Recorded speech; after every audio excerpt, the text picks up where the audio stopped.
예레미야 26장 1절에서 15절 말씀을 가지고 이 성전을 실로같이라는 제목으로 말씀을 증거하도록 하겠습니다. 오늘은 좀 특별한 날이죠. 바로 후반기 첫 날입니다. 오늘 우리 한국교회에 새벽기도 굉장히 많은 성도들이 새벽기도를 많이 참석하는 그런 날이기도 합니다. 후반기 첫날이기도 하고 또 공교롭게 오늘이 또 1일이에요. 1일. 그래서 많은 우리 한국교회 성도들이 새벽 예배를 굉장히 많이 오늘 이제 참석을 하고 있습니다. 우리가 새해에 다졌던 그런 신앙의 각오들, 그런 결심들이 있을 줄로 압니다. 우리가 또 6개월을 살다 보면 또 신앙이 많이 어그러지고 또 믿음이 많이 무너졌던 그런 부분들이 있을 것인데, 우리 새해 그 각오를 다지면서 후반기 첫날 이 새벽 예배로 시작하는 저와 여러분, 하나님께서 귀한 복으로 또한 후반기에 믿음으로 모두 다 승리할 줄로 믿습니다. 오늘 말씀을 통해서 우리가 은혜 받고 후반기의 첫날, 그리고 후반기를 또 잘 마무리할 수 있는 동력을 얻어가시기를 주님의 이름으로 축복합니다. 오늘부터 7월, 8월 이 2달간 예레미야 말씀을 같이 은혜를 나누도록 하겠습니다. 예레미야는 기원전 7세기 말에서 6세기 초까지 주로 유다 왕국이 바벨론에 의해 멸망하던 그 시기에 활동했던 선지자입니다. 예레미야는 유다 왕국의 마지막 왕들인 요시야, 여호야김, 시드기야 시대에 활동하였고, 유다 왕국의 멸망과 바벨론 포로로 끌려가는 사건을 직접 경험했던 선지자이기도 합니다.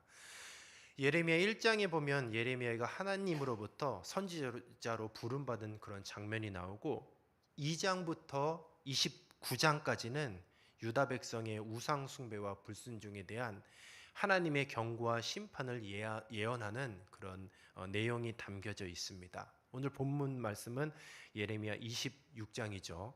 예레미야가 예루살렘 성전에서 하나님의 말씀을 전한 후에 그로 인해서 겪게 되는 고난과 또 이에 대한 여러 사람들의 반응을 26장은 다루고 있습니다.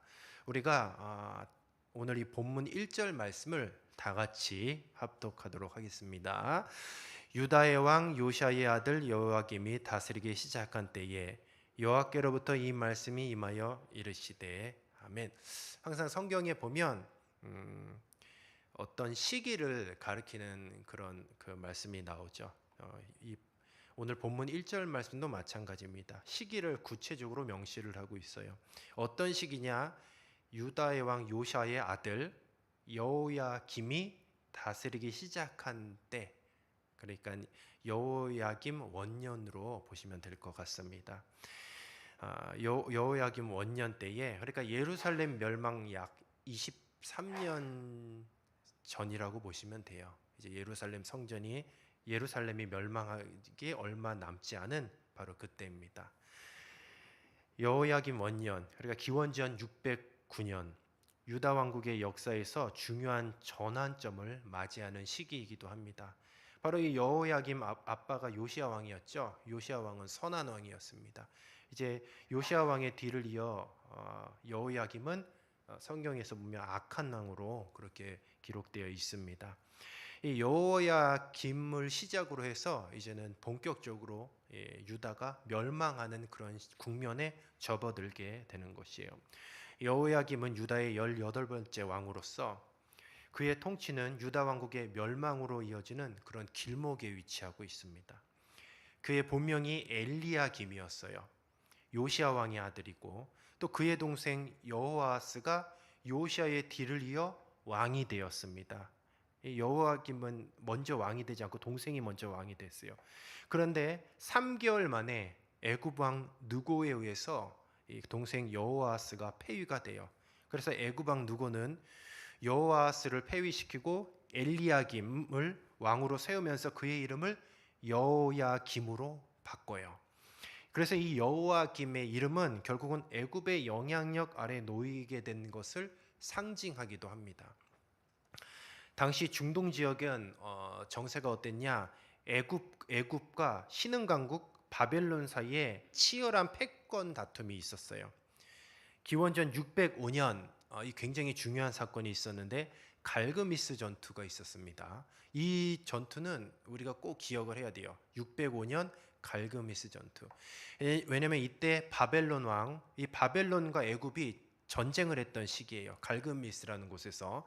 근데 이 바벨론 왕 느부갓네살이 애굽 왕 느고를 물리치면서 바로 이 갈그미스 전투를 통해서 중동 지역의 패권을 장악했던 시기입니다. 그래서 이 전투 이후에 유다는 원래는 애굽을 섬기다가 자연스럽게 바벨론의 속국이 되었습니다. 이 갈글미스 전투 이후에 여호야김은 바벨론의 영향력 아래 놓이게 되었어요. 그래서 자연스럽게 바벨론의 조공을 바치게 되었는데 이후에 바벨론의 반기를 이 여호야김이 바벨론의 반기를 들어서 바로 그의 통치 말기에 바벨론의 반기를 들어서 바벨론이 결국은 침략을 하고 그래서 이 여호야긴이 바벨론이 예루살렘을 침략을 하여서 그때 여호야김이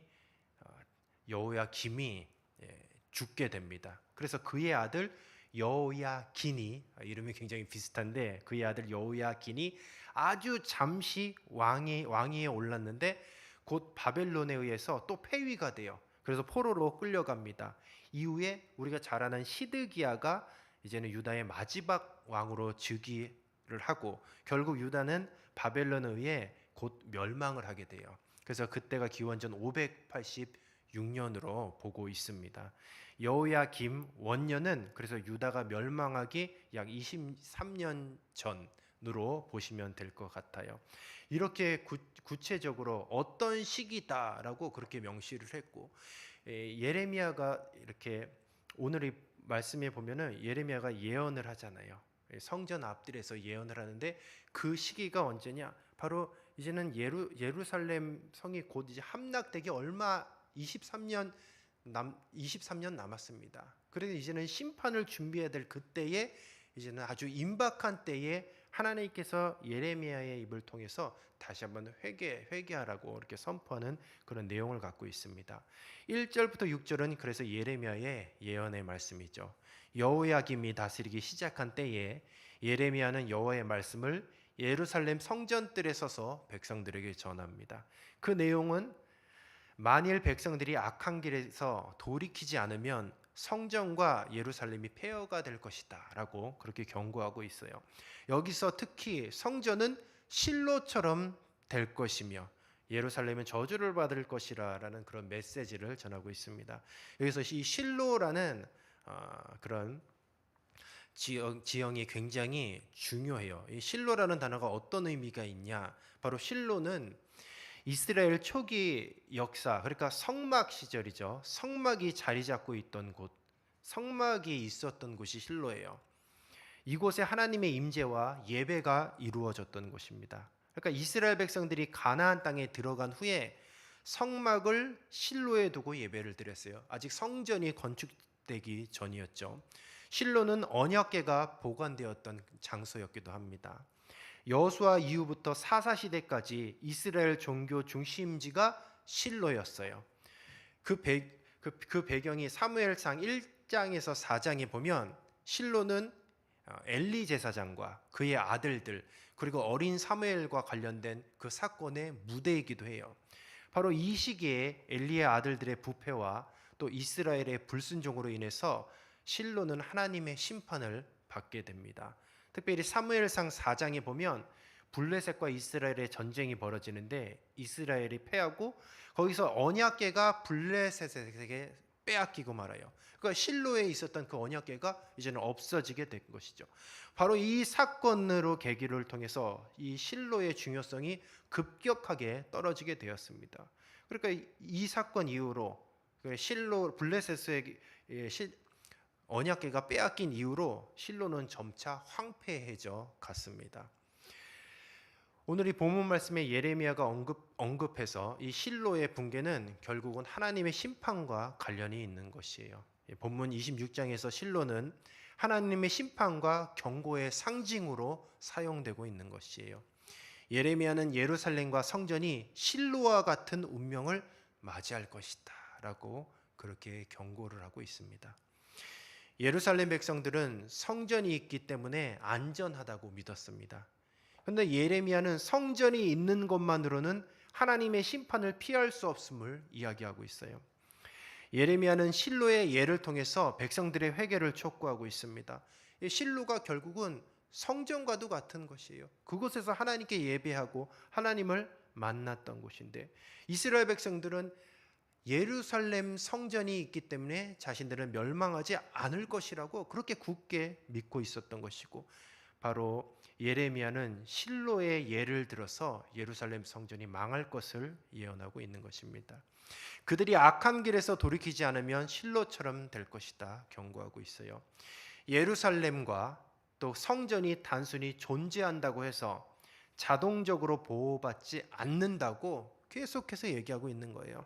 결국 하나님의 말씀에 순종하는 것이 중요하다는 메시지를 담고 있는 것이죠. 7절부터 15절까지는 예레미야의 예언에 대한 여러 사람들의 반응이 나타나고 있습니다. 제사장들, 선지자들, 그리고 모든 백성들이 예레미야의 말을 듣고 격분하여 그를 죽이려고 합니다. 예레미야는 고위 관리들과 백성들 앞에서 재판을 받게 되고, 자신이 예언이 여호와 하나님의 명령에 따른 것임을 스스로 변호하고 있어요. 또한 자신을 죽이면 무죄한 피를 흘리는 죄를 범하게 될 것이라 경고하고 있습니다. 오늘 이 말씀을 통하여서 우리가 상고해 볼 것이 있습니다. 우리가 직분을 가졌다고 해서 또 교회를 다닌다고 해서 여전히 삶이 변하지 않고 세속적이고 죄된 삶을 산다면 하나님의 심판을 피할 수 없다라는 것이에요.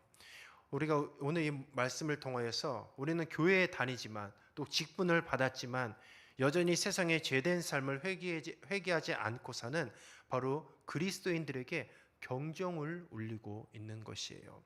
나는 하나님의 심판 안 받겠지. 왜냐하면 난 직분을 받았기 때문에, 나는 교회에 출입하기 때문에, 나는 예배드리기 때문에. 당시의 이스라엘 백성과 마찬가지죠. 나는 하나님의 심판 안 받아. 왜? 나는 하나님의 백성이기 때문에. 그리고 예루살렘 성전이 있기 때문에 절대로 우리는 하나님의 심판을 받지 않을 거예요. 이 이야기하면서도 하나님의 말씀, 그 율법을 어기고, 그리고 하나님이 보낸 선지자들을 핍박하고 죽이고 하나님을 대적하는 삶을 살고 있는 거죠.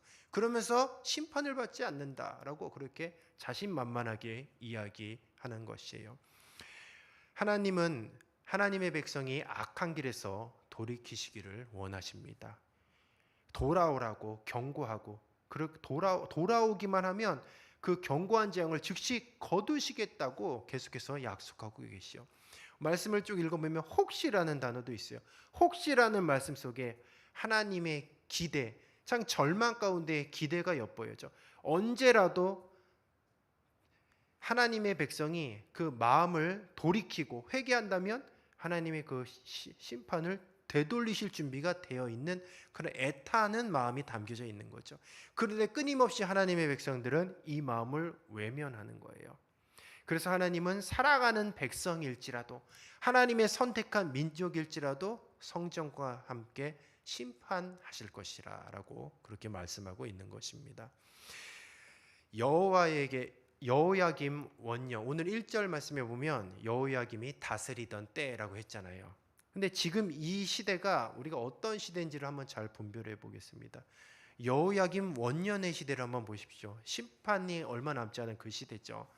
우리가 살고 있는 이 시대가 혹시 여호야김 원년과 같이 하나님의 심판이 진행되고 있는 종말의 시작, 어디쯤에 있지 않은지 우리는 시대를 분별하는 지혜가 필요한 줄로 믿습니다. 우리가 어떤 세상의 종말도 있지만 각 인생의 종말도 있잖아요. 우리가 언제 죽을지 몰라요. 20살에 죽을 수도 있고 50살에 죽을 수도 있고 70살에 죽을 수도 있고, 하나님이 정한 그 때가 결국 저와 여러분의 개인의 종말과도 같다라는 거죠. 왜냐하면 죽음 이후에는 돌이킬 수가 없습니다. 우리가 생명이 있고 호흡이 있을 때에 회개도 할 수 있는 것이고, 또 우리가 다시 믿음으로 이렇게 결단하여 살 수도 있는 것이죠. 우리가 이 후반기 첫 날을 하나님께서 주셨습니다. 이 날이 어떤 날이냐? 다시 돌이킬 수 있는 날이에요.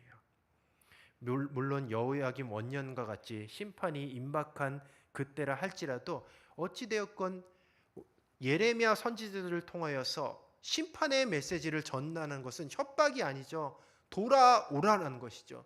회개하라는 것이죠. 다시 신앙의 자리로 돌아와서 하나님의 백성답게 살라는 것이죠. 심판이 임박했다는 것을 체감한다면 가장 지혜로운 처사가 무엇인가 생각해 본다면 딱 한 가지예요. 여호와의 성전뜰에 서서 하나님의 말씀을 선포하는 예레미야의 말을 듣고 회개하는 것이 가장 지혜로운 행동임을 믿으시기 바랍니다.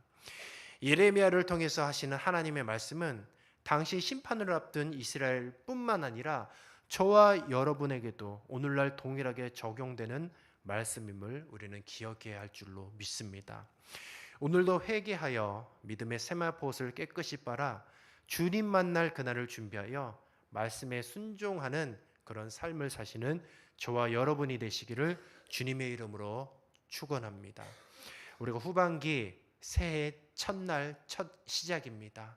우리가 늘 시대를 분별하고 우리 각자의 인생의 삶을 분별하시기 바랍니다.